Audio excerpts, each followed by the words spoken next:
hal yang terakhir dalam pembahasan perencanaan PPh pasal 22 yaitu perencanaan PPh pasal 22.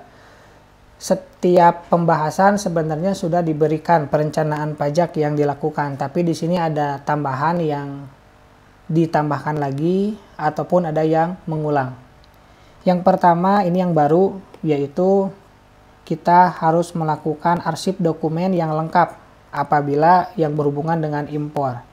Dan khususnya di bukti potong PP pasal 22, kemudian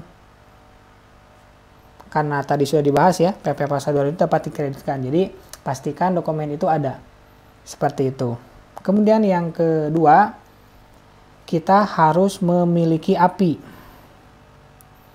Ya, harus memiliki API. Tentu kalau kita memiliki API itu bisa tax saving sebesar 5%. Tapi tetap ya, yang 5% itu dengan syarat apabila barang yang kita impor itu termasuk barang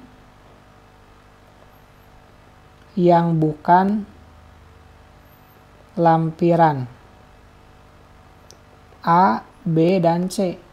Karena kalau termasuk lampiran A, B, dan C, ya, maka tidak ada hubungannya punya API ataupun non API, sebagaimana yang sudah disebutkan di sebelumnya. Nah, gimana kalau kita nggak punya API? Maka ketika kita tidak punya API, ya, kita bisa meminjam. Jika tidak punya, maka kita pinjam. Tapi kalau kita pinjam API ke perusahaan lain, maka ada PPh 23 atas sewa. Gitu. Tapi kan kalau sewa itu tarifnya 2%, sedangkan yang mau kita hemat yaitu 5%. Jadi kita bisa hemat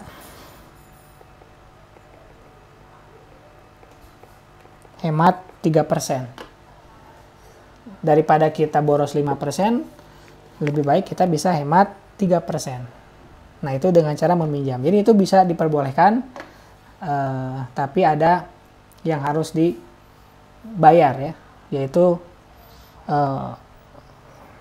atas sewa API. Kemudian yang ketiga, yang namanya PP pasal 22 itu yang harus kita ketahui tidak dikenakan kepada wajib pajak perseorangan yang mempunyai kegiatan industri di bidang semen, industri rokok, kertas, dan baja otomotif. Jadi kalau perseorangan ada fasilitas lagi. Kemudian yang keempat, untuk kewajiban memungut PPh pasal 22 di industri tertentu ya, semen, rokok, kertas, baja, dan otomotif, itu yang dipungut oleh pabrikan saja. Ya, atau distributor atau agennya. Kita sebagai pembeli akhir enggak. Gitu. Kemudian yang kelima, pada hakikatnya pungutan PP pasal 2 itu menjadi hak distributor atau sejenisnya. Dan PP pasal 22 oleh pembeli dapat diperlakukan sebagai kredit pajak. Ini yang kelima ya. Yang keenam, ini tadi sudah kita bahas juga nih. Kalau misalkan rugi, maka pembayaran PP pasal 22 dibiayakan walaupun termasuk ke dalam non-deductible, tetapi akan menjadi lebih bayar, sehingga kita tidak menyarankan hal itu karena harus dilakukan pemeriksaan kalau kondisinya lebih bayar. Nah, demikian ya. Kemudian yang ketujuh, kalau misalkan berada di kawasan berikat yang banyak fasilitasnya, maka kita jangan melakukan pembayaran PPh pasal 22 karena banyak misalkan ada pengurangan atau bahkan dihilangkan biar tidak terjadi lebih bayar. Kemudian yang ke-8, memastikan tarif pajak yang dikenakan sesuai dengan aturan sebagaimana yang tadi sudah dijelaskan di sebelumnya mengenai tentang pembahasan objek pajak. Gitu ya. Kalau misalkan kita boleh tambahkan untuk mengulang lagi yang sebagaimana yang sudah dibahas di sebelumnya, yang ke-9 itu kita bisa tambahkan bertransaksi lah. Ya, dengan bendaharawan pemerintah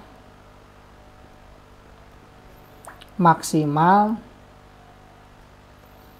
2 juta dan bukan jumlah yang dipecah.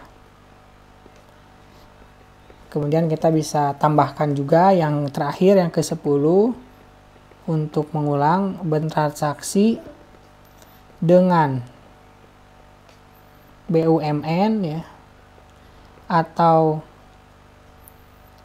BUMN tertentu, atau perusahaan yang dimiliki oleh BUMN tertentu, atau yang dimiliki oleh BUMN tertentu,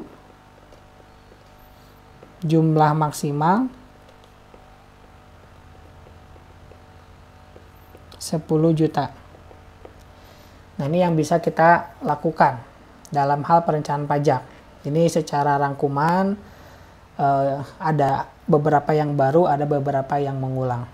Nah, demikian materi perencanaan pajak PPA pasal 22.